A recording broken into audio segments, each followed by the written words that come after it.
Então, boa noite. É um prazer estar aqui com vocês. Mais uma quinta-feira para dar seguimento, então, ao nosso curso de Direito Internacional Privado, nessa disciplina que é uma delícia, não é? É a melhor disciplina do semestre da faculdade. Então, vamos falar. E hoje nós vamos falar, então, de Direito Internacional do Trabalho. Nós vamos falar daquelas relações quando nós temos um empregado que trabalha para um órgão estrangeiro no Brasil, ou quando nós temos,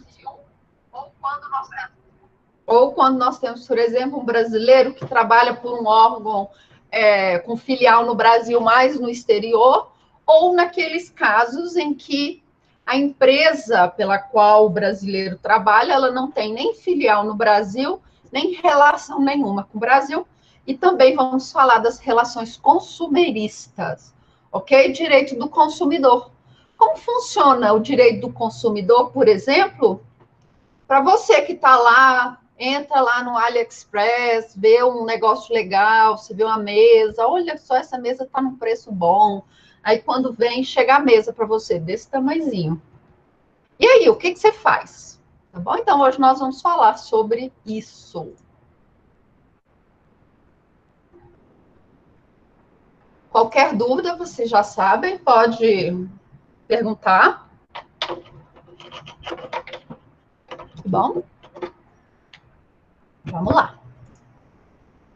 Vamos falar, então, um pouquinho do direito internacional do trabalho. O direito internacional do trabalho, ele vai criar, no âmbito internacional, padrões e garantias mínimas, tá bom? Para o trabalhador, ok? Então, o mínimo, por exemplo, de garantias e direitos do trabalhador, por exemplo, receber o salário mínimo, ter um salário mínimo no país, e todo trabalhador que trabalha 30 dias, não é? Tirando sábado e domingo, ou só o domingo, ele vai ter direito a um salário mínimo. Você ter, por exemplo, direito a férias, depois que você trabalha determinado período de tempo, você tem direito a férias remuneradas. Isso é uma garantia que vai se estender para todo mundo, para todo trabalhador, quando nós falarmos em direito internacional do trabalho. Então, o direito internacional do trabalho, ele tem a intenção de criar esses padrões, essas garantias que todo trabalhador, seja no Brasil, seja na Bolívia, seja nos Estados Unidos, seja na Grécia, seja em Ruanda, qualquer lugar, o trabalhador vai ter direito a esses padrões e garantias mínimas, ok? O direito do trabalho, ele é dividido em 3 partes. Não sei se o professor comentou isso com vocês, professor de trabalho, mas o direito do trabalho, ele é dividido em 3 partes. A primeira é o direito individual, que são aqueles contratos de trabalho, tá bom? Então, você tem lá com o seu empregador, tem as suas cláusulas que você tem que obedecer, você tem lá as regras que estão na CLT, não é verdade? Aqui na CLT. Então, essas regras vão dizer respeito aos contratos individuais, ao seu direito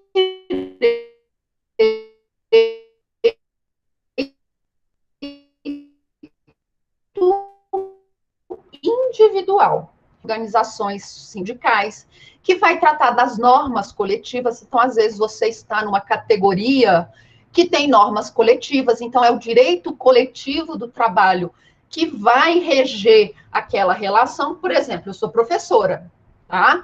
Eu tenho um sindicato.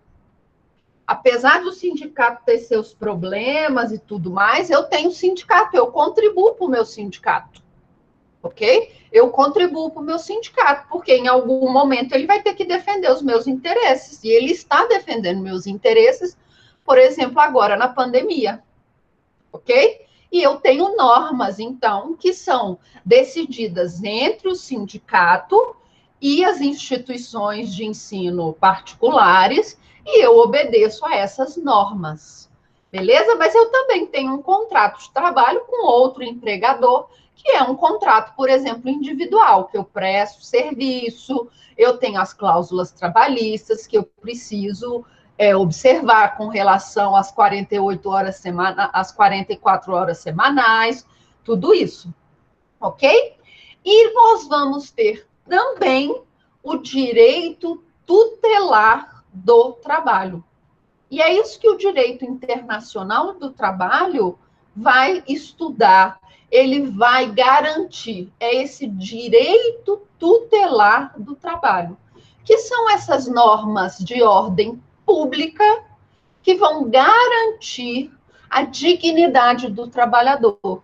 Então, o direito internacional do trabalho, ele está dentro desse direito tutelar do trabalho, que são essas normas cogentes. Vocês já ouviram essa expressão? Normas cogentes? Então, são essas normas de aplicação geral, erga omnes, por assim dizer, mas que valem para todos os estados. E aí, quando eu falo para todos os estados, nós temos de fazer uma pausa, né? Quais são esses estados? Ok? Quais são esses estados? São aqueles estados que adotam as resoluções da OIT. Bom? Então, o direito tutelar do trabalho é esse campo do direito do trabalho, porque o direito do trabalho ele vai ser dividido em três: direito individual, direito coletivo, direito tutelar do trabalho, que possuem normas cogentes, então são normas de aplicação imediatas e obrigatórias, que são definidas por quem? Que são definidas pela OIT, que é a nossa Organização Internacional do Trabalho, ok? A Organização Internacional do Trabalho, ela é uma organização que foi fundada no pós-Primeira Guerra Mundial.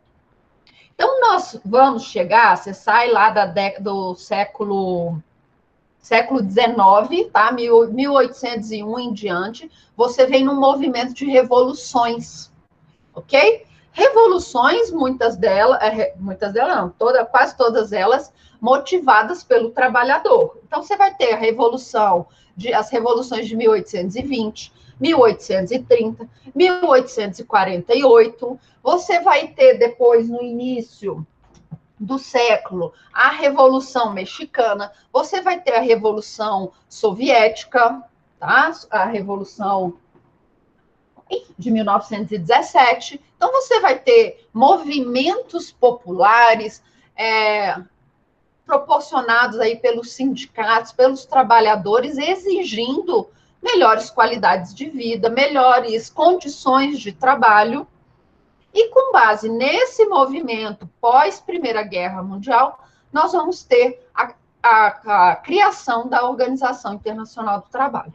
O que a Organização Internacional do Trabalho vai fazer, então? Gerir esse direito tutelar do trabalho, criar os padrões mínimos para o trabalhador. Então, todos aqueles países que adotam as resoluções da OIT vai adotar esses padrões mínimos, tá bom? Hoje nós temos 186 países membros da OIT. Todos esses países adotam as resoluções? Não. Eu posso ter países, por exemplo, que não vai adotar, por exemplo, a resolução que vai tratar do direito ao adicional noturno. Posso ter, mas o Brasil adota, ok? Então, todos os países que adotam o adicional pelo trabalho noturno, por exemplo, o que é esse adicional? Você que exerce alguma função que vai de 10 até, aí na hora, né, conta a hora de 50 minutos, que vai de 10 até determinado horário, 5 e pouco lá da manhã, 6 horas, você faz jus a receber um plus do seu salário. Esse é o adicional noturno, tá? Os países que adotam a resolução da OIT, que fala do adicional noturno, vão pagar aos seus trabalhadores o adicional noturno, tá bom? Então, hoje nós temos 186 membros na OIT. É uma das maiores organizações mundiais, ok? Então, a OIT, ela é uma das maiores organizações. São 186 estados membros, tá bom? Vamos falar um pouquinho da OIT. A OIT, ela vai ser formada de dois documentos oficiais: as convenções e as recomendações. As convenções nada mais são do que os tratados internacionais, tá bom? Então, todas as convenções da OIT, elas são tratados internacionais que precisam ser ratificados para ela ter validade aqui no Brasil. Ok? Então, a OIT, ela vai, os estados vão se reunir lá na Conferência Internacional do Trabalho, que nada mais é do que uma Assembleia Geral. Todos os estados fazem parte, então, todos esses 189 estados membros, eles participam dessa conferência e lá eles vão votar as convenções, ok? Convenções, outros chamam de resoluções, não tem problema. Eles vão votar essas convenções. E aí, depois de votar essas convenções, lá pela Conferência Internacional, cada país vai ratificar aquela convenção internacional. Vocês viram lá em Direito Internacional Público, no semestre passado, como que é o processo de ratificação. Não é verdade? Como que é o processo? O processo, então, o Brasil vai lá, assina o tratado internacional, remete esse tratado internacional para o Congresso vai analisar esse tratado internacional, tá? Ele vai analisar, se o Congresso concordar, beleza, aí o Congresso vai lá, concorda e faz um decreto legislativo, tá? Depois desse decreto legislativo, vai para o presidente da República, que vai falar o seguinte: olha, o Congresso Nacional concorda com esse tratado internacional, pode ratificar.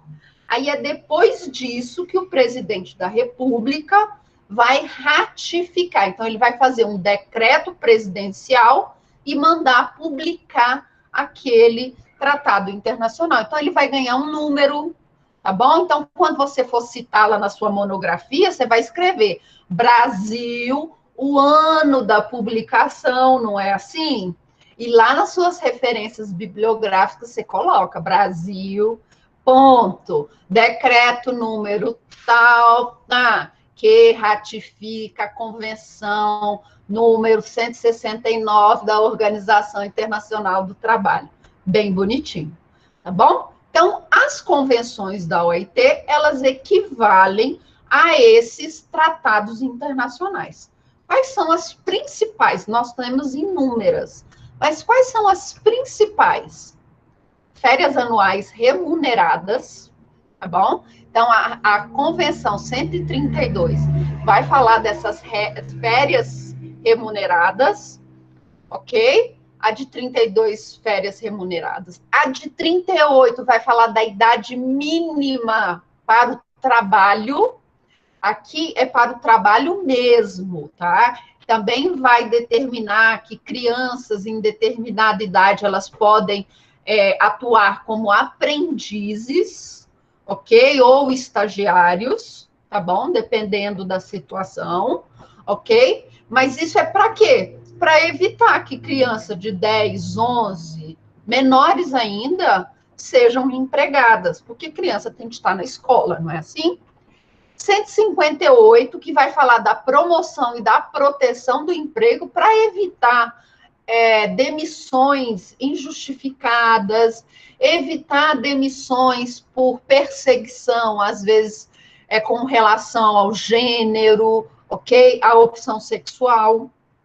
A 167, que vai falar da segurança e da saúde na construção, por exemplo, usar capacete.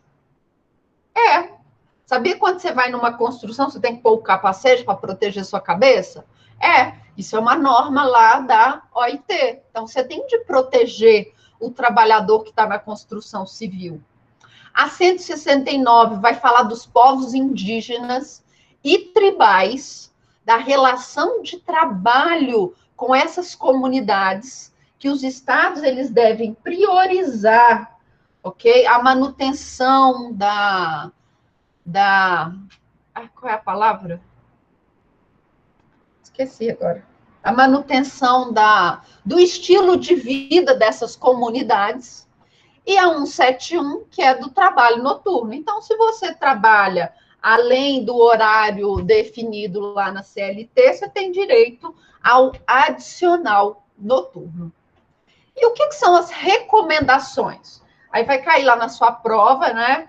Que as recomendações são motivações promovidas pela OIT para serem seguidas pelos estados. Certo ou verdadeiro? Mais ou menos, não é, professora? Mais ou menos. O que são as recomendações? São sugestões, tá bom? O Estado, o país, ele é obrigado a seguir aquela recomendação? Não. Ele faz uma lei sobre aquele assunto se ele quiser. A OIT pode, por exemplo, propor uma recomendação de que a licença maternidade seja de 1 ano. Tá bom? A licença maternidade vai ser de 1 ano. Tem o Estado brasileiro, por exemplo, ele é obrigado a estabelecer uma licença maternidade de 1 ano? Não, não é, tá? Então, não é. A recomendação é apenas uma sugestão. Com relação à licença maternidade, paternidade, o país que tem a menor desigualdade salarial entre homens e mulheres é a Islândia. Vocês sabiam disso? É a Islândia, é o país que tem a menor desigualdade de salários entre homens e mulheres. Sabe o que eles fizeram na Islândia para auxiliar na diminuição dessa diferença salarial? Homens e mulheres têm o mesmo período de licença. A licença, ela vai ser dividida, a licença paternidade, maternidade, ela vai ser dividida entre homens e mulheres. Então, para o empregador, tanto faz se ele contrata uma mulher ou se ele contrata um homem. Tanto o pai quanto a mãe vão ter o mesmo período de licença após o nascimento do filho. E aí, lá na Islândia, eles perceberam que fazendo isso, você diminui o preconceito com relação à contratação de mulheres e também diminui essa diferença nos salários das mulheres e dos homens, tá bom? Porque se a criança nascer, se a mulher tiver uma criança, ok, ela vai ficar lá 3 meses de licença maternidade. E o pai da criança também vai ficar 3 meses de licença maternidade, ok? Então, lá na Islândia, eles resolveram, né, que lá é igual, né, homens e mulheres recebem a mesma coisa, não. Mas lá eles conseguiram diminuir essa diferença salarial, igualando o período da licença maternidade/paternidade, ok? Então, recomendações nada mais são do que as sugestões para o Poder Legislativo. E aí nós vamos ter também no âmbito da OIT a repartição internacional do trabalho. O que é a repartição internacional do trabalho? Ela é um órgão de fiscalização.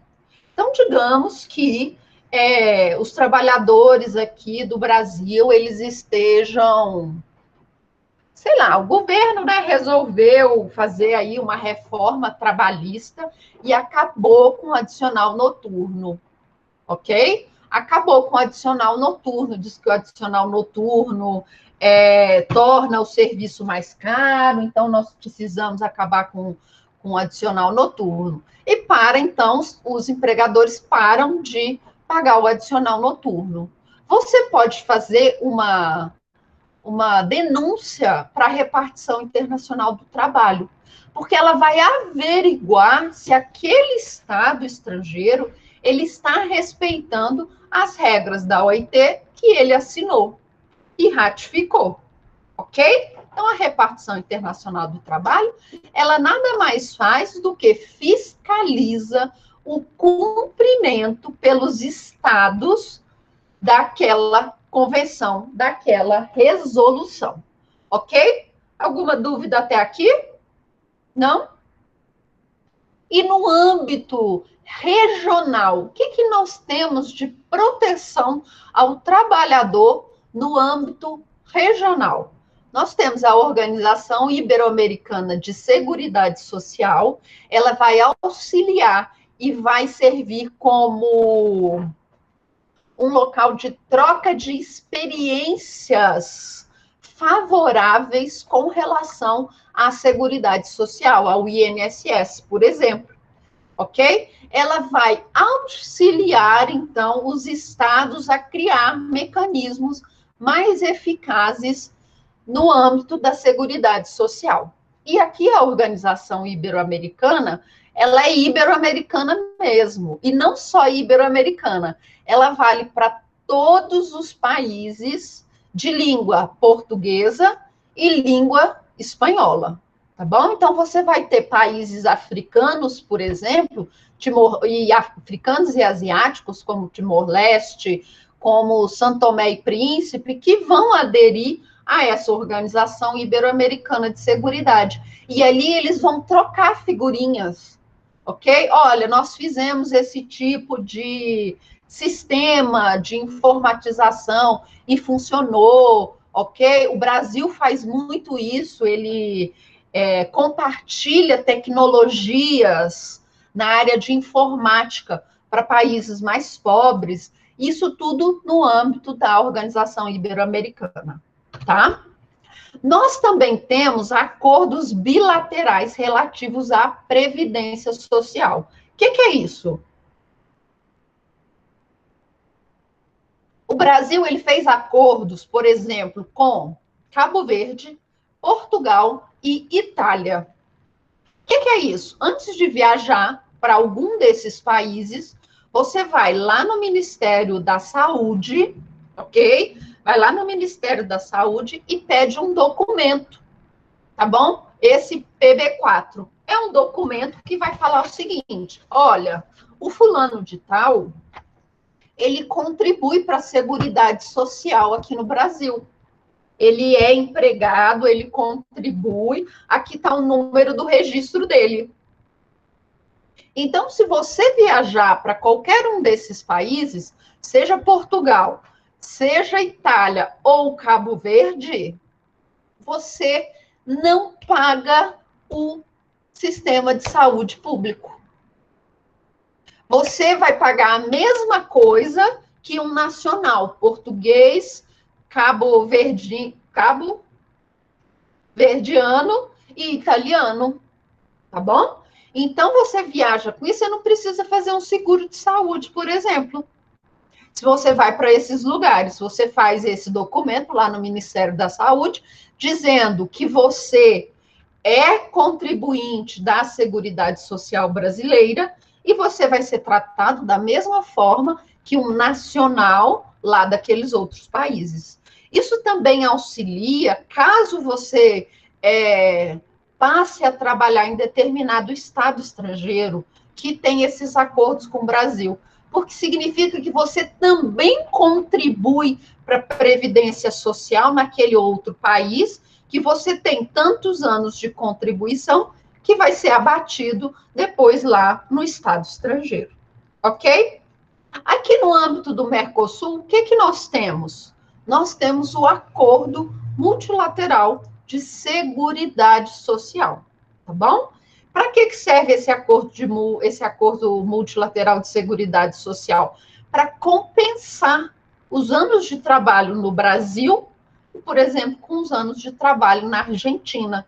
Então, você recebe uma oferta de trabalho para a Argentina, tá? E aí você passa 20 anos lá na Argentina. E aí, se você voltar para o Brasil, esses 20 anos que você trabalhou na Argentina, eles vão ser jogados fora? Eles não vão entrar na sua conta de aposentadoria? Vão, ok? O Acordo Multilateral de Seguridade Social, ele vai permitir esse tipo de troca de informações. Então, os valores que você contribuiu lá na Argentina, por exemplo, eles vão valer para fazer a média de cálculo que você vai receber na sua aposentadoria aqui no Brasil. E também vai contar esse período de tempo. Ok?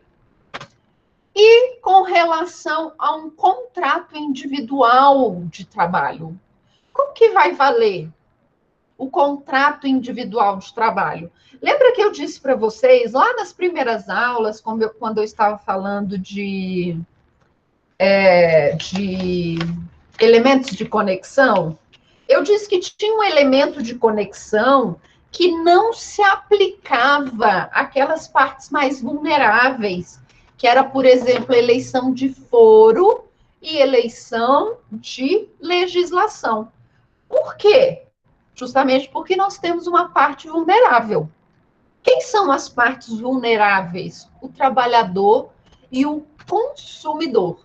Então, quando nós tivermos um contrato individual de trabalho, é esse, por exemplo, que eu, pessoa física, vou firmar com uma empresa jurídica de um outro país para trabalhar num determinado país X, ok? Como que vai valer o meu contrato individual de trabalho? Quer dizer que aquilo que eu assinei não vale? Vale, tá bom? Vale. Mas até aquele contrato de trabalho, ele tem que estar de acordo com a legislação vigente no país em que eu vou trabalhar, ok? E em caso de uma ação trabalhista, por exemplo, o juiz ele deve aplicar a legislação mais favorável para o trabalhador. Então, imagine que eu estou aqui, né? Entrei aqui no meu LinkedIn, preenchi lá meu LinkedIn, um monte de coisa, tá tudo certo. Eu recebo um e-mail, olha, você foi convidada para uma seleção para trabalhar em Dubai. Opa! Trabalhar numa empresa em Dubai, vai ganhar 40 mil dólares. Não, 40 mil dólares é muito, né? 40 mil dirhams por mês. 40 mil dirhams é mais ou menos 40 mil reais. Ok? Você vai ganhar 40 mil dirhams por mês se você passar da seleção. Beleza. Aí eu fiz aqui a seleção, fiz tudo online, não é? Tudo beleza. Fui contratada. Ok? Fui contratada, a empresa tem sede lá em Dubai, não tem contato nenhum com o Brasil. Fui para Dubai, primeiro mês, ganhei lá meus 40 mil dirhams. Segundo mês, 40 mil dirhams. Terceiro mês, já não vou ganhar nada, eles não querem me pagar. Quarto mês, o salário atrasou de novo, não me pagaram. Quinto mês, me demitem. E aí? Quem eu vou acionar na justiça? Vou acionar a empresa. Onde eu vou acionar na justiça? Eu posso acionar tanto aqui no Brasil, quanto diretamente em Dubai. Ok? Se eu ajuizar a ação aqui no Brasil, qual a legislação que o juiz brasileiro vai aplicar? Ele vai aplicar aquela que é mais favorável para mim. Ok? Ele vai aplicar a que é mais favorável. Beleza? Tá bom? Por isso que eu peguei a Constituição, por isso que eu peguei a CLT. Porque lá no artigo 651 da CLT, nós também vamos ter essa previsão de o juiz brasileiro aplicar a legislação mais benéfica, ok? Mas a CLT, ela vai trazer uma exclusividade. A empresa, ela deve ter, ok? Ela deve ter ou sede no Brasil ou uma filial no Brasil, tá bom? E aí o trabalhador, ele vai poder escolher onde ele quer ajuizar a ação. Ele quer ajuizar a ação no local da sua residência, no local do seu domicílio, ele quer ajuizar a ação no local da sede da empresa ou da filial da empresa, aí a CLT vai dar para ele essa opção, tá bom? Entre o local do seu domicílio ou o local da sede da empresa. Mas se a empresa não tiver sede ou não tiver filial no Brasil, eu posso ajuizar a ação tanto no Brasil, no meu domicílio, ou onde eu prestei o serviço. Ok? Alguma dúvida? Trouxe aqui para vocês o artigo 651 da CLT, que vai falar o seguinte: a competência das juntas de conciliação e julgamento. Conciliação e julgamento, juntas, nada mais é do que as varas de trabalho. O legislador, quando foi fazer a reforma da CLT, ele ficou preguiçoso. E aí ele não quis revisar todos os artigos. Então, ele fez o seguinte: onde está escrito juntas de conciliação e julgamento, leia-se vara de trabalho, ok? Então, a competência das varas de trabalho estabelecida nesse artigo estende-se aos dissídios ocorridos em agência ou filial no estrangeiro, desde que o empregado seja brasileiro e não haja convenção internacional dispondo sobre o contrato, tá bom? Então, quando nós tivermos um contrato individual de trabalho, nós temos de observar o quê? Esse contrato de trabalho, ele tem conexão internacional? Tem conexão internacional. O que, por exemplo, o serviço foi prestado em um outro país. E aí, então, onde você vai ajuizar a ação? No Brasil, porque aqui é o domicílio da parte autora, ou no local da prestação de serviço. Se aquela empresa tem filial ou sede no Brasil, aí você vai observar o que diz o parágrafo 2º do artigo 651, que cabe ao empregado, então, brasileiro, ajuizar a ação no seu domicílio, ou na sede, ou no endereço da filial aqui no Brasil, tá bom? Então, se o serviço foi prestado no exterior, você tem de observar essas regras, tá bom? Então, fui lá, achei que estava fazendo uma boa, não é? Trabalhar lá em Dubai, ganhar 40 mil dirhams por mês, não é assim? Mas trabalhei 5 meses, recebi só 2.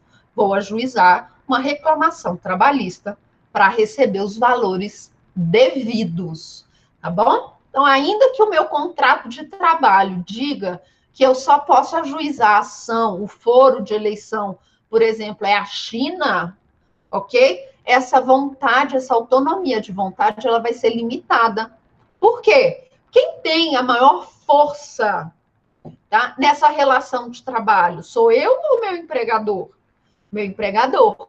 Então, ele vai poder colocar no contrato o que ele quiser para me prejudicar. Então, essa autonomia de vontade, ela passa a ser limitada. Para quê? Para que haja uma paridade de armas, ok? E aí nós vamos aplicar aquela norma que é mais favorável ao trabalhador, tá bom? Vai ser a lei brasileira? Vai ser a lei de Dubai, lá dos Emirados Árabes Unidos? Não sei. O juiz vai analisar aquela que é mais vantajosa, ok? Provavelmente a brasileira. Porque lá nos Emirados Árabes, que tem morrido de indiano, não é? Naquelas construções lá, também em Doha, né? Doha estava morrendo um indiano por hora na construção lá dos estádios da Copa, tá bom? Então, vai valer a lei mais benéfica. Beleza? Alguma dúvida até agora? Nenhuma? Ninguém foi contratado aqui para trabalhar no exterior? Ninguém? Ninguém tem dúvida? Relações consumeristas. Tudo certo, né? Essa matéria é facinha, não é?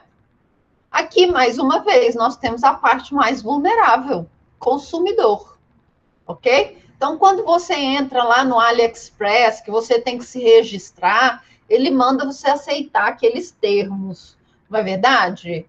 Para continuar, aceite os termos. Pá! E aí? Significa que você tem que obedecer tudo que está ali? E lá tem uma cláusula que você não leu. Se o material que você comprou não atender ao que você imaginava, o problema é seu. Não é assim que aparece naquelas cláusulas lá do AliExpress? Se o seu produto não chegar, não podemos fazer nada, você já pagou. Não é assim? Não é desse jeito que eles fazem? E aí? E se eu comprar uma mesa pelo AliExpress? Eu comprei uma mesa de 6 lugares, estou esperando aquela mesa, não é? Aí chega para mim um negocinho desse tamanho. Era uma mesa de brinquedo. E eu paguei R$ 1.000. E agora? Eu quero a minha... Senta e chora, não é? Não! Senta e chora, não. E aí? Eu vou ficar no prejuízo dos R$ 1.000? Em tese, eu não vou ficar no prejuízo. Por quê? Porque eu posso ajuizar uma ação aqui no Brasil, ok? Para citar a AliExpress lá na China, via carta rogatória. Tá bom? Via carta rogatória. Posso fazer isso? Posso. Vai citar via carta rogatória. Mas quanto que eu vou pagar de custas? Será que vale a pena o que eu vou pagar de custas para receber os meus R$ 1.000 de volta? E aí? E qual a legislação que o juiz brasileiro vai aplicar? A legislação brasileira ou a legislação chinesa? Ou a legislação que está lá naquele contrato leonino que eu assinei com a AliExpress? E aí? Será que aquelas cláusulas lá do AliExpress, elas vão valer? Não. Tá bom? Nós vamos aplicar a lei que é mais favorável ao consumidor. Tá? E uma das leis mais favoráveis vai ser a nossa, aqui, né? Se a gente for comparar a lei chinesa com a lei brasileira. A lei mais favorável é a brasileira. Então, o juiz brasileiro, ele vai, sim, aplicar a lei que for mais benéfica. Aí eu tô brincando aqui, né? Que às vezes a gente compra. Eu comprei uns papeizinhos da China, sabe? Olha aqui, esse aqui, por exemplo, eu comprei. Comprei um monte de papelzinho aqui, essas besteirinhas, sabe? De desenhozinho, ó, esse aqui é um coelhinho, sabe? Eu comprei um monte de coisa. Ó, esse aqui é de gatinho, comprei, né? Aí chegou ontem para mim, aqui em casa. Comprei umas canetas, ó. Tá vendo? Comprei essas coisas, né? E aí? Isso aqui eu paguei R$ 50, porque o dólar tá lá nas alturas. E se chegasse ruim? E se tivesse sem funcionar a caneta? Ó, essa aqui tá até fazendo um barulho. Será que vale a pena eu ajuizar uma ação? Não. Tá bom? Porque o que eu vou gastar de custas, o que eu vou gastar de carta rogatória para citar a empresa chinesa, é muito mais do que R$ 50. Mas imagine que eu, consumidora, estou construindo uma casa. E aí eu vi uma promoção de mármore, tá?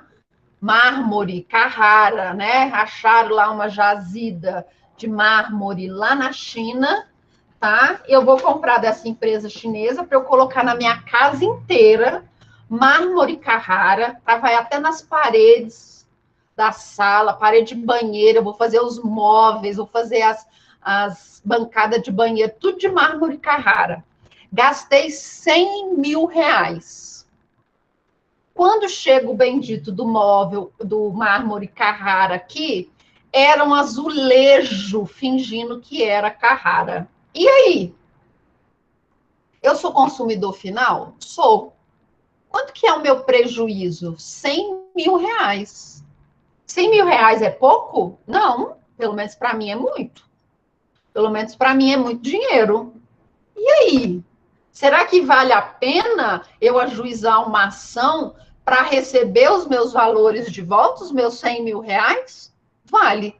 Qual é a legislação que o juiz vai aplicar para aquele caso? A que for mais benéfica para mim, porque eu sou consumidor. Eu sou a parte final, o destinatário final daquele produto. E aí sim, a empresa vai ter que me ressarcir de acordo com as leis do país, a lei mais favorável, ele vai ter de me ressarcir os 100 mil reais, ok? Então, nós vamos ter essas regras de aplicar a lei mais favorável ao consumidor, porque o consumidor é a parte mais vulnerável naquela relação. Então, a ideia é paridade de armas. Nós temos um movimento mundial de normatização do comércio eletrônico, tá? Mas é um movimento. Ainda não temos, por exemplo, um código, nós não temos regras, nós não temos uma organização. Se bem que a Organização Mundial do Comércio podia atuar nessa área de comércio eletrônico, tá? Para pelo menos criar regras básicas para o comércio eletrônico, mas nós não temos, ok? Nós temos alguns esforços dentro dos blocos econômicos de se criar regras, pelo menos dentro dos blocos, para uniformatização das legislações consumeristas, ok? Mas no âmbito mundial, nós não temos absolutamente nada. Então, nós vamos ficar sempre à mercê das grandes empresas. Então, se eu levar o prejuízo de 50 mil reais, como é muito caro para eu ajuizar uma ação para receber os 50 mil reais de volta, o que eu vou fazer? Nada, eu vou ficar no prejuízo. Ok? Isso mesmo, eu vou sentar e vou chorar. Pô, eu fiquei no prejuízo de 50 reais. Ok? Tá bom? Mas a intenção é que, com o aumento do comércio eletrônico, nós tenhamos, talvez num futuro não muito distante, normas padronizadas com relação a esse comércio. Ok?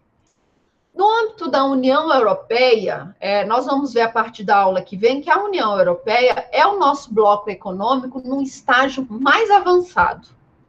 Lá na União Europeia, eles têm um regulamento, que é um regulamento de 2001, que é o regulamento CE 44 de 2001, que ele vai proteger o consumidor, tá bom? Então, é uma norma de âmbito supralegal, porque ela está acima dos próprios estados, das normas de cada estado. Ela é uma norma da União Europeia. Então, todos os estados, todos os países da União Europeia, eles vão obedecer a essas normas, ok? E lá na União Europeia, essa norma vai falar o seguinte, olha, aqui na União Europeia, você que quer vender produto, comércio eletrônico aqui para a União Europeia, seja comércio físico ou comércio virtual, tá? Olha só, você quer vender aqui para a gente? Então, você vai obedecer às nossas regras de comércio eletrônico, comércio físico. E aqui nós protegemos o consumidor, nós não admitimos eleição de foro, quem vai eleger o foro é o consumidor, e não admitimos cláusulas abusivas, aqueles contratos leoninos. Então, no âmbito da União Europeia, nós temos isso. Ó, você quer vender aqui na União Europeia? Beleza, não tem problema nenhum. Você fique à vontade para vender aqui. É coisa chinesa, é coisa de Taiwan, é coisa indiana, não tem problema. Do Camboja, não tem problema. Quer vender dentro da União Europeia? Então, obedeça às regras da União Europeia. Consumidor é protegido. É ele que vai escolher o foro se ele tiver que ajuizar uma ação, tá bom? É ele que escolhe, não é o produto, não é o vendedor, é o consumidor. E cláusula leonina, ó, aqui não, tá bom? E no âmbito aqui do nosso bloquinho, tadinho, cada dia mais menosprezado. O que nós temos aqui no nosso bloquinho? No nosso bloquinho, nós tivemos, né? O nosso bloquinho é o Mercosul, tá bom, pessoal? No nosso bloquinho, nós tivemos uma tentativa de uniformização da nossa legislação consumerista, tá? foi o chamado Regulamento Comum de Defesa do Consumidor. Gente, mas esse negócio era tão ruim, mas tão ruim, ele acabava com o nosso Código de Defesa do Consumidor. Afinal, lei posterior revoga a lei anterior, tá bom? Ele ia revogar o nosso Código de Defesa do Consumidor. E ele era muito fraco, ok? E aí, o que aconteceu? As críticas foram tão grandes, ok? Tão grandes, que, como o Brasil, na época, não encabeçou mais esse regulamento comum, ele foi esquecido, ok? Então, aqui no âmbito do Mercosul, cada país vai ter o seu Código de Defesa do Consumidor, ok? Assim como cada país aqui no Mercosul vai ter suas próprias leis trabalhistas. Mas é interessante o seguinte, observar. Empresas brasileiras, ainda que elas tenham filiais no exterior, elas costumam seguir as regras brasileiras, ok? Elas costumam seguir. Sejam empresas, lojas, sejam empresas ou fazendeiros ou indústrias que são brasileiras, sede no Brasil e que tem filial no exterior, aqui no Mercosul, essas empresas costumam seguir as regras brasileiras, ok? Eu vi uma reportagem bem interessante sobre indústrias brasileiras que estavam atuando no Paraguai.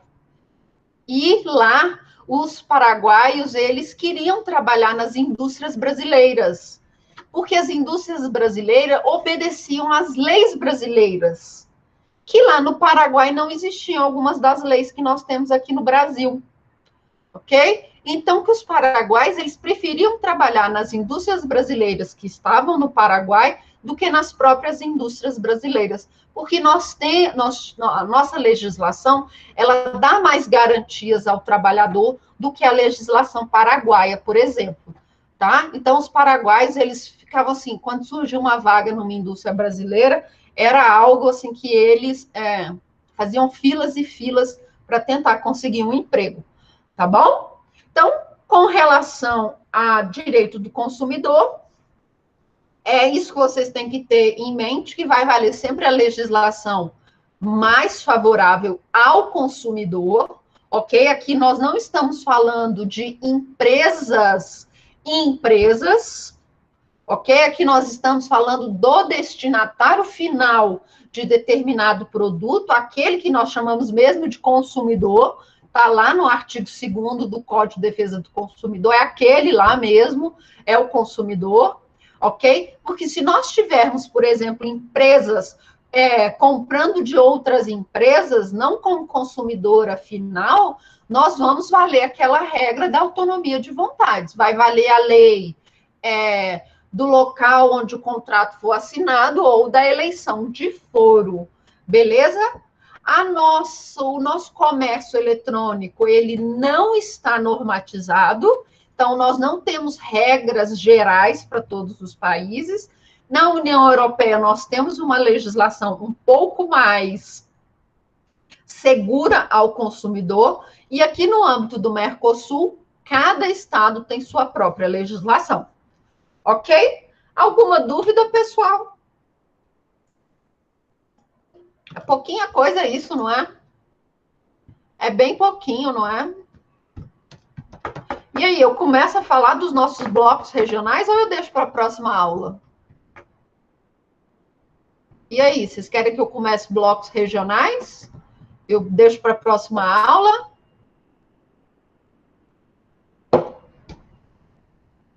Então, isso é um continua? Isso é um continua? Vamos de vinho? Não, eu não tô, hoje não é dia de beber não, galera. Vamos falar, então, um pouquinho de integração regional, ok? Então, o que nós tínhamos de saber de direito do trabalho e direito do consumidor É basicamente isso, tá? Então, vamos falar um pouquinho de integração regional, até para nós termos mais tempo na nossa última aula, para vocês fazerem as apresentações de vocês, tá? Então, vamos falar um pouquinho de integração regional. Tá? E aí, o que que acontece, né, no mundo capitalista? O que que os países querem no mundo capitalista? Vender mais, não é verdade? Ganhar mais, lucrar mais. Então, no pós-Segunda Guerra Mundial, ó, a OIT é lá do final da Primeira Guerra Mundial. Aqui nós estamos num momento de Segunda Guerra Mundial, fim da Segunda Guerra Mundial. O que está acontecendo com os países europeus? Totalmente destruídos, ok? Países europeus, assim, devastação total, né? O Plano Marshall, que foi uma ajuda financeira dos Estados Unidos para a União Europeia, ele não está sendo suficiente para resolver, né? Reconstruir os países europeus. Então, os estados, eles têm de propor alguma coisa para alavancar o comércio. E aí alguém pensou assim, olha, lembra daqueles movimentos que nós tínhamos de criar blocos econômicos em que você e seu vizinho ali, tá? Vocês diminuem as tarifas, e aí você torna mais barato, por exemplo, o seu vizinho comprar queijo da gente, aí fica mais barato para a gente comprar aço dele, tá? E aí o outro também vai ficar mais barato, né? Para ele poder vender vinho aqui para a gente. Então eu vendo queijo mais barato, o outro vende o vinho mais barato, o outro vai vender o aço mais barato, o outro vai vender o têxtil mais barato. Por que a gente não faz isso? Então, no movimento pós-Segunda Guerra Mundial, que você tem aí, então, dinheiro americano correndo mundo afora, os estados também viram a oportunidade de se aproximar no campo do comércio, ok? Para criar zonas, áreas, em que o comércio dentro dessa área ficaria mais barato.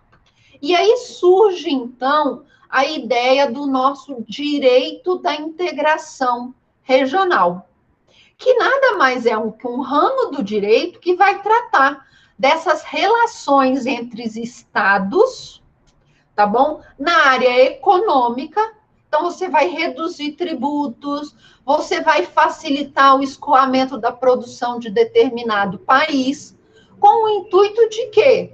De fortalecer os laços entre esses países, ok? E automaticamente você promover o desenvolvimento.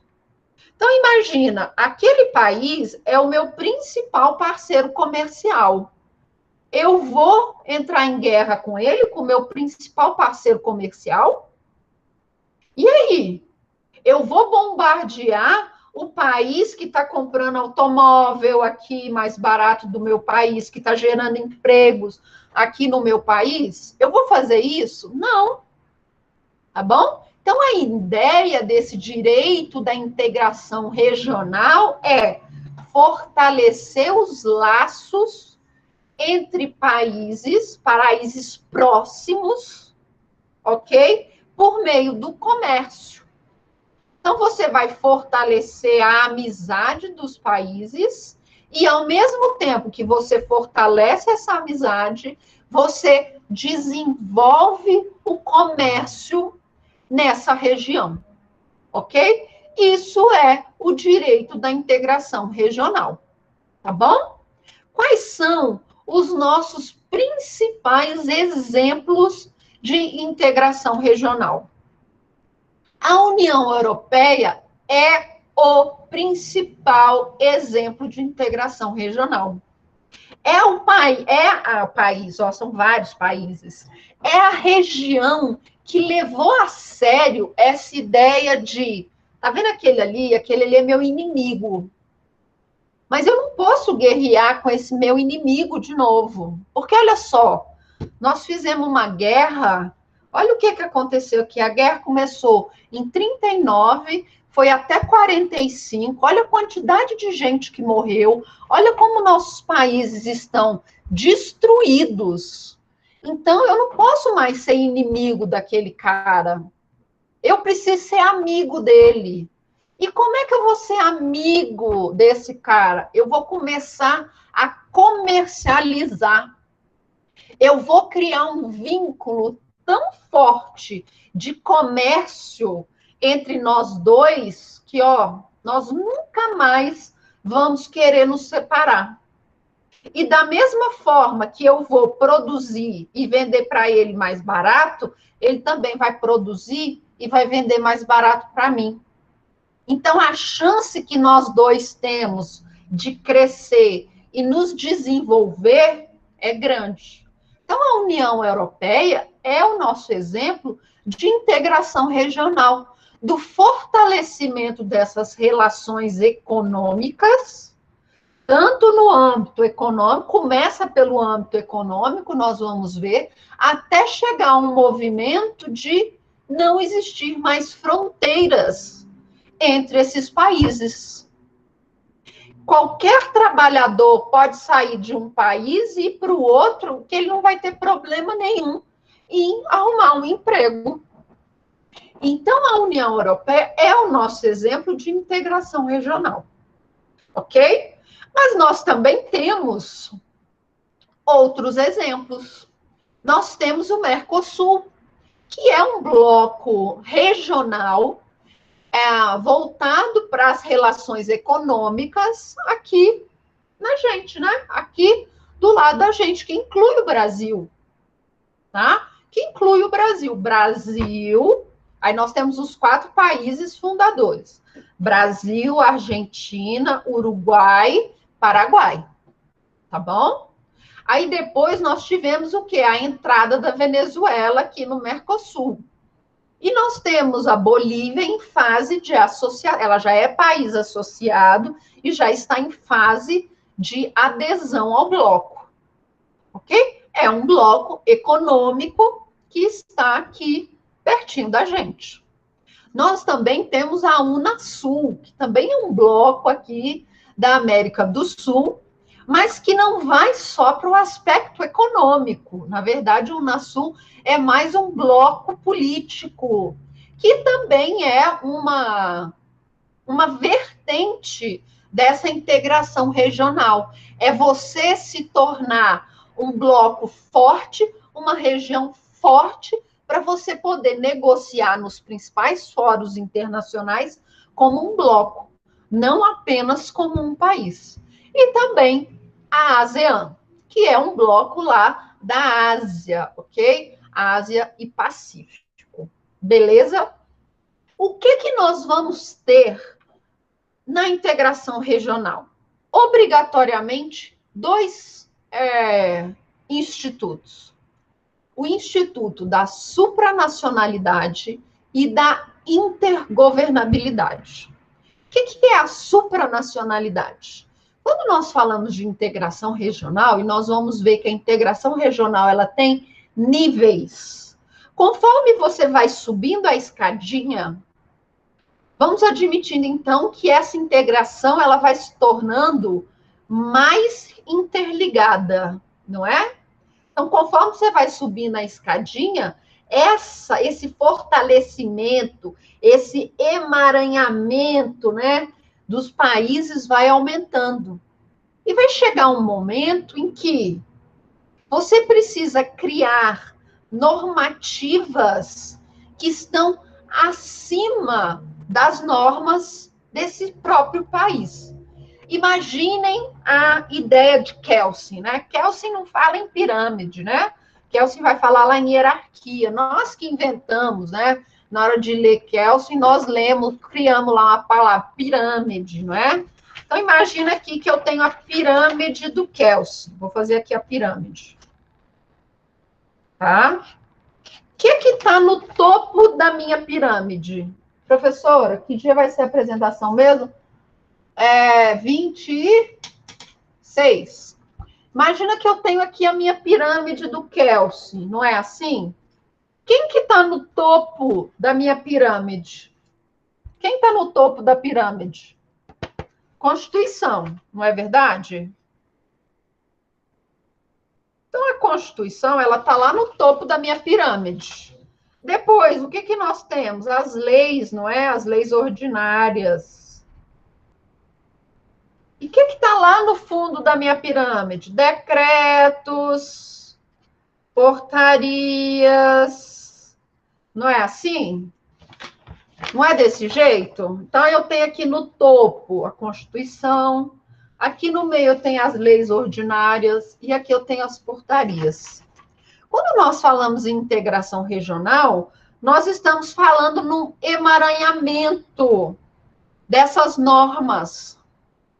Mas vai chegar um momento que eu vou precisar de uma norma que esteja acima da Constituição do país A e acima da Constituição do país B.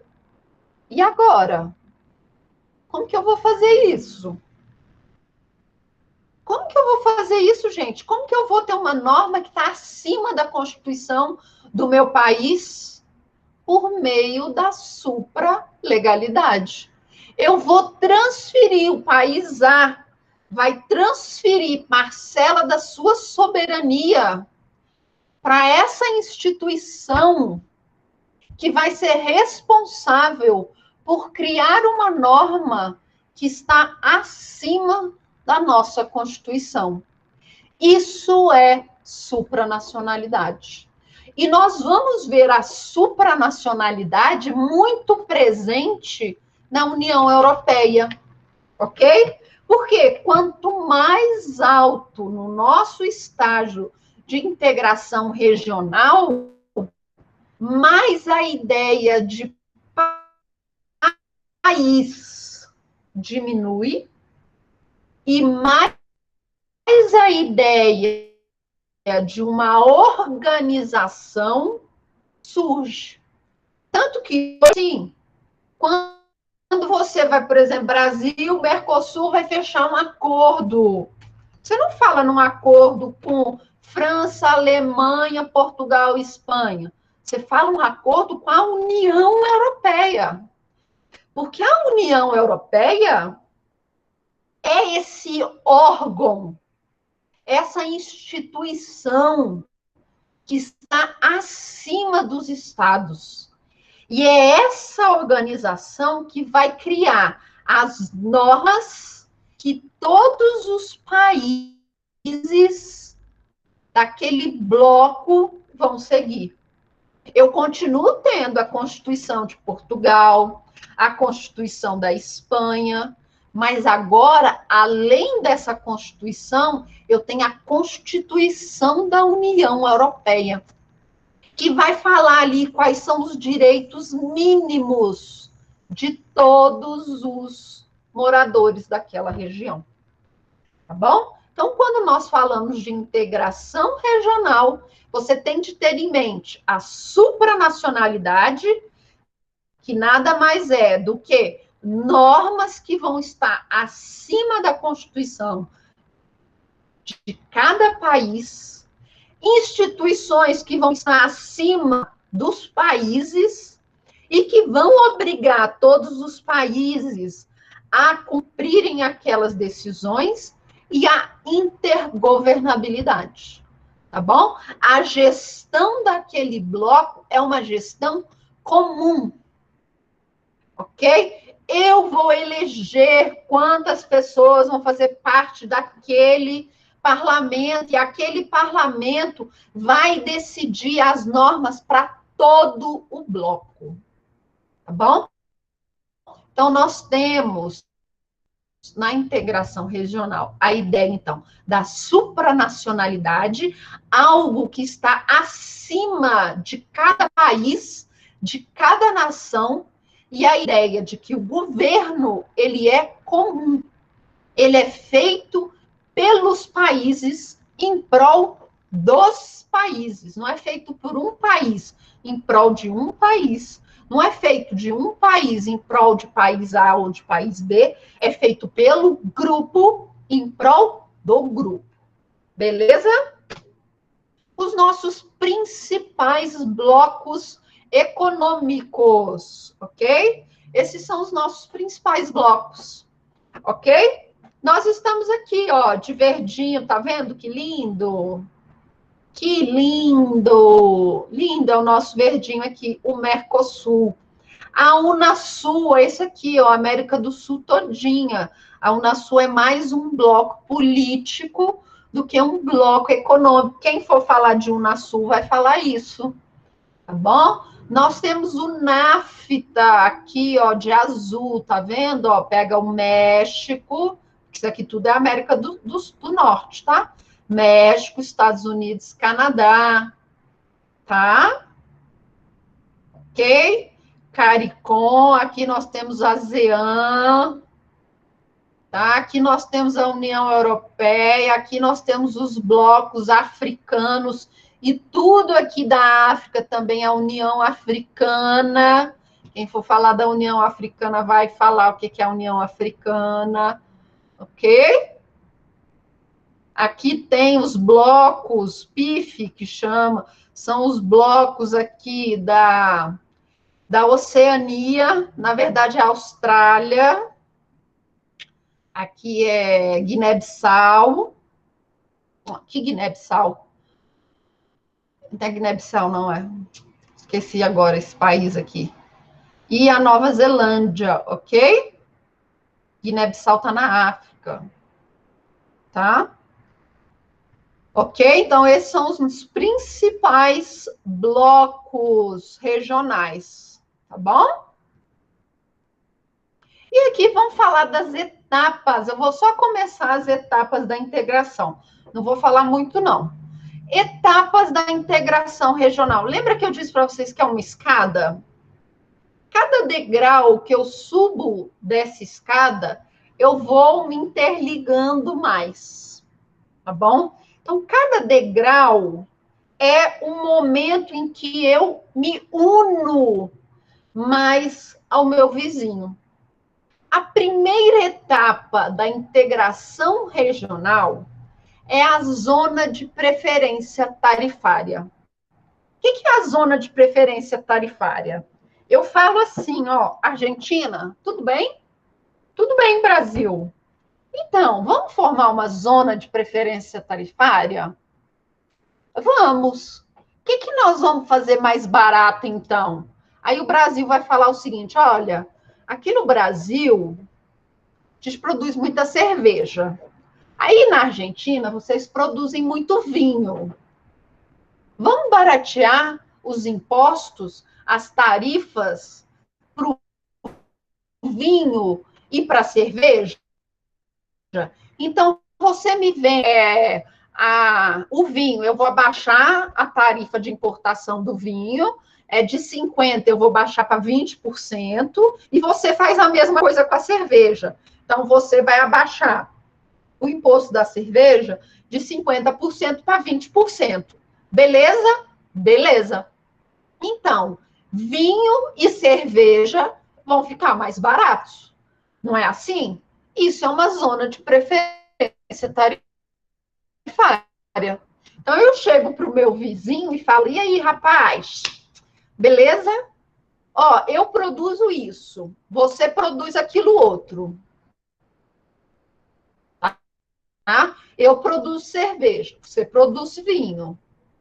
Vamos tornar isso mais barato. Se eu baratear o vinho aqui, o imposto sobre o vinho, você vai vender muito mais, vai beber muito mais vinho, não é verdade? A mesma coisa aí, você abaixa a tarifa da cerveja e eu vou vender mais barato para você a cerveja. A cerveja vai chegar para o seu consumidor mais barato. Pode ser? Pode ser. Mas o Brasil produz outras coisas além de cerveja? Produz. Produz laranja, produz minério de ferro, produz soja. Isso vai continuar com o mesmo imposto. Bom, tá bom? A mesma coisa a Argentina vai falar. Tá, eu produzo outra coisa além de vinho. Trigo, por exemplo. Vai continuar o mesmo imposto. Tá bom? Tá combinado, então. Então, eu tenho uma zona de preferência tarifária. Então, eu vou pegar determinados produtos, não todos. Eu vou escolher determinados produtos e vou tornar aqueles produtos mais baratos no estado vizinho, no país vizinho. Essa é a primeira etapa da integração regional, que é, então, o barateamento dos produtos por meio, barateamento de produtos por meio da redução de tarifas, ok? Esse é, então, nossa primeira etapa da integração regional.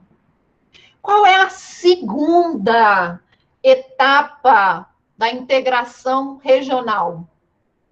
Eu elimino todas as tarifas. Então, eu elimino todo o imposto de importação e de exportação. Ok? Então, para eu consumir o vinho lá da Argentina, a tarifa é zero. Para eu consumir o trigo da Argentina, a tarifa é zero. Para a Argentina consumir a cerveja brasileira, tarifa zero. A laranja brasileira, tarifa zero. O minério de ferro, tarifa zero. Ok? Então, entre os dois países, não existe mais imposto de importação e imposto de exportação. Ok? Então, entre os dois países, não tem mais taxas, ok? Não tem mais imposto entre esses dois países. Então, vai ficar muito mais barato o comércio entre Brasil e Argentina. Não é verdade? Ó, o Matheus falando, isso podia ser mundial. Ô, Matheus, eu também acho que podia, não é? Eu nunca mais ia comprar carro no Brasil, já imaginou se isso fosse beleza? Aqui nós pagamos 100% de imposto. Já imaginou que maravilha a gente poder comprar carro? Imagina a gente poder comprar carro no exterior, trazer para o Brasil. Ai, ai. Tá bom? Mas a Argentina vai poder comprar carro produzido no Brasil sem imposto, ok? A Argentina vai comprar carro no Brasil sem imposto nenhum, tá bom? A minha relação na área de livre comércio com o meu vizinho é estritamente comercial, tá? Com o meu vizinho, então, a taxa de imposto é zero. Mas com qualquer outro país no mundo, eu vou colocar a taxa que eu quiser. Beleza? Essa, então, é a nossa segunda etapa na integração regional. E eu vou terminar na terceira etapa da integração regional, que é a união aduaneira. O que aconteceu na união aduaneira? Então, vamos lá. Brasil e Argentina começaram, ok? Começaram, então, com uma zona de preferência tarifária. Ó, para o vinho e para a cerveja, nós vamos aqui diminuir a taxa de imposto. Beleza? Beleza. Aí, Brasil e Argentina viram que estava dando muito certo. Nossa, lá na Argentina, ninguém mais estava bebendo vinho, só tomando cerveja, tá? Só tomando Skol, Skol, Skol, Skol, e a gente aqui no Brasil só no Malbec, ó, só Malbec, Malbec, Malbec, beleza? O Brasil viu que estava dando muito dinheiro, a Argentina também viu que estava dando muito dinheiro. Ó, vamos ampliar isso aqui? Vamos acabar com o imposto para todos os produtos? Nossa, a Argentina falou, ó, é agora.